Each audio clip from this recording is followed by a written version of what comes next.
السلام علیکم رحمۃ اللہ وبرکاتہ۔ یوم عرفہ کا زندگی بدل دینے والا سبق ضرور سنیں۔ ایک بھائی نے یہ دل کو چھو لینے والا واقعہ شیئر کیا ہے ہم سے۔ بالکل 1 سال پہلے میرے سپر مارکیٹ میں شارٹ سرکٹ کی وجہ سے آگ لگ گئی، جس نے میری دکان کے 3/4 سے زیادہ مال کو جلا کر راکھ کر دیا۔ یہ واقعہ یوم عرفہ سے صرف 2 دن پہلے پیش آیا۔ آپ تصور کر سکتے ہیں کہ میری حالت کیا تھی۔ عید الاضحیٰ قریب تھی، مگر میری دکان، میرا سامان، میرا کاروبار سب تباہ ہو چکا تھا۔ نہ کوئی عیدی، نہ خوشی، نہ مسرت، نہ صرف غم، پریشانی، قرض کا بوجھ۔ اس وقت میری شادی کو صرف 2 ماہ ہوئے تھے۔ جلا ہوا مال تقریباً $15,000 کے برابر تھا۔ میں سوچنے لگا، اب میں کیا کروں؟ کیسے اس نقصان کی تلافی ہو؟ کیا اپنی نئی نویلی دلہن سے کہوں کہ اپنا سونا بیچ دے یا کسی سے قرض لوں؟ لیکن کس سے؟ آخر کار میں نے سوچا دوستوں سے قرض لینا بہتر ہے، مگر جب بھی کسی دوست سے بات کی وہ یہی کہتا، عید قریب ہے، معاف کرنا، اس وقت مدد نہیں کر سکتا۔ 2 دن اسی حالت میں گزر گئے، ذہنی دباؤ اور مایوسی کے ساتھ بمشکل $800 جمع کر پایا، جو میرے نقصان کے مقابلے میں ایک خطرہ بھی نہیں تھے۔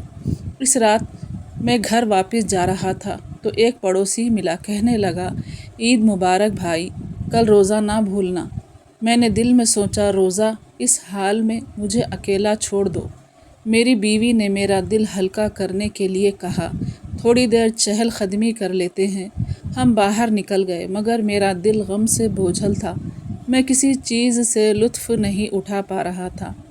جب گھر واپس آئے تو وہ بولی، چلو سحری کی تیاری کرتے ہیں، فجر کا وقت قریب ہے۔ میں نے تلخی سے جواب دیا، سحری؟ مجھے تو یاد ہی نہیں رہا کہ کل یوم عرفہ ہے۔ تم اور میں جیسے 2 مختلف دنیاؤں میں جی رہے ہیں۔ کیا سحری، کیا عرفہ؟ کیا تمہیں میری حالت معلوم نہیں ہے؟ اس نے نرمی سے کہا، اللہ نے ہمارے لیے یہ فیصلہ کیا ہے، وہ ہمیں کبھی تنہا نہیں چھوڑے گا، لیکن روزہ ضرور رکھو۔ اس نے اصرار کیا اور ہم نے نیت کر کے روزہ رکھ لیا۔ افطار کے وقت وہ بولی، اللہ سے دعا مانگو۔ میں نے کہا، کس چیز کی دعا؟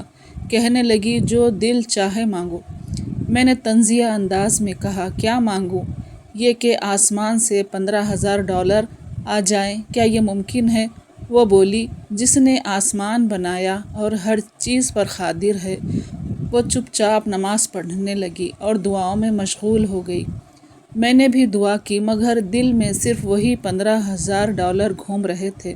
میں جانتا تھا سب کچھ واپس مل جائے۔ مغرب کے 1 گھنٹے بعد میرے ایک دوست کا فون آیا، کافی شاپ آؤ، تم سے ضروری بات کرنی ہے۔ میں گیا تو اس نے کہا، میرے ایک جاننے والے نے پیسے جمع کیے ہیں اور وہ کسی کاروبار میں سرمایہ کار کرنا چاہتے ہیں۔ تم سے بہتر کوئی نہیں لگا مجھے۔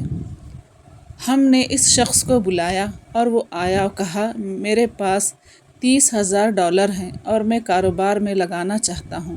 میں نے کہا، میری دکان کو $15,000 کی ضرورت ہے، کیوں نہ آدھے پیسے مال میں لگاؤں، آدھے دکان کی تزئین آرائش میں۔ منافع میں 50-50 کا حصہ ہوگا، جب تک تمہارا اصل سرمایہ پورا واپس نہ ہو جائے۔ ہم نے معاہدہ کر لیا۔ میں نے دکان دوبارہ بنائی، مال خریدا اور عید کے دن دکان کھول دی۔ اس دن میری خوشی کی انتہا نہ تھی۔ اوہ، میں بھول گیا، دکان میں آگ لگنے سے 1 ہفتہ پہلے میری والدہ کو کینسر کی تشخیص ہوئی تھی۔ ٹیسٹ کروائے تھے اور نتائج عرفے کے دن آنے تھے۔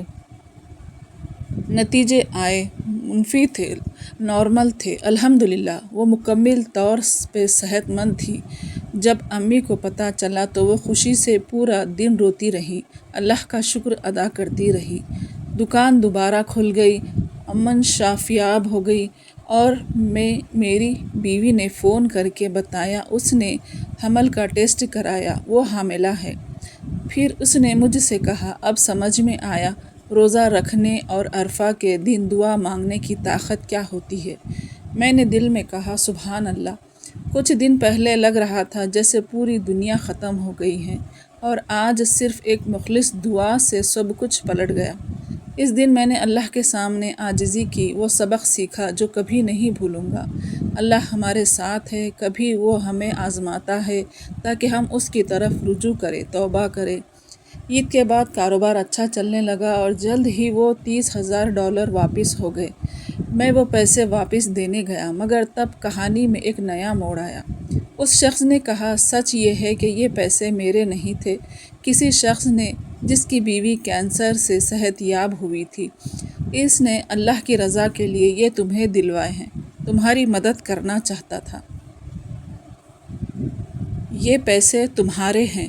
جب بھی یہ واقعہ یاد آتا ہے، میرے آنکھوں میں صرف آنسو نہیں، خون کے آنسو نکلتے ہیں کہ میں نے رب سے دوری میں وقت گزار دیا، جبکہ وہ تو ہمیشہ میرے قریب تھا۔ اس تجوید نے مجھے یوم عرفہ، روزہ، دعا اور اللہ پر اعتماد کا اصل مطلب سکھایا۔ یہ میری زندگی کا نقطہ آغاز بن گیا۔ میں نے توبہ کی اور دین سے جڑ گیا۔ رسول اللہ صلی اللہ علیہ وسلم نے فرمایا، جو کسی کو نیکی کی طرف رہنمائی کرے اسے بھی وہی اجر ملے گا جو نیکی کرنے والوں کو ملتا ہے۔ اسی لیے اس واقعے کو ضرور دوسروں سے شیئر کریں۔ کیا پتہ آپ کی زندگی میں کسی کے اعمال نامے میں نیکی کی دعوت لکھ دی جائے، آپ کے ذریعے آپ کو بھی اس کا ثواب ملتا رہے۔ جو کچھ اللہ نے تمہارے لیے نصیب میں لکھا ہے وہ تم تک پہنچ کر ہی رہے گا، خواہ تمہارے لیے اس کے درمیان سمندر کیوں نہ حائل ہو۔ اللہ تعالیٰ ہماری ساری دعاؤں کو قبول کرے، ہماری پریشانیوں کو دور کرے۔ اللہ تعالیٰ ہم سب کو دونوں جہاں میں کامیابی دے۔ ویڈیو کو آگے بھی شیئر کریں صدقے کی نیت سے۔ اللہ تعالیٰ آپ کی تمام حاجتیں پورے کریں۔ چینل کو سبسکرائب کر لیجئے۔ ویڈیو بیان آپ کو سمجھ میں پسند آیا تو لائک کریے ویڈیو کو۔ اسی طرح کی اسلامک بیانات، واقعات سننے کے لیے چینل کو سبسکرائب کر لیجئے۔ ملتے ہیں نیکسٹ ویڈیو میں۔ السلام علیکم رحمۃ اللہ وبرکاتہ۔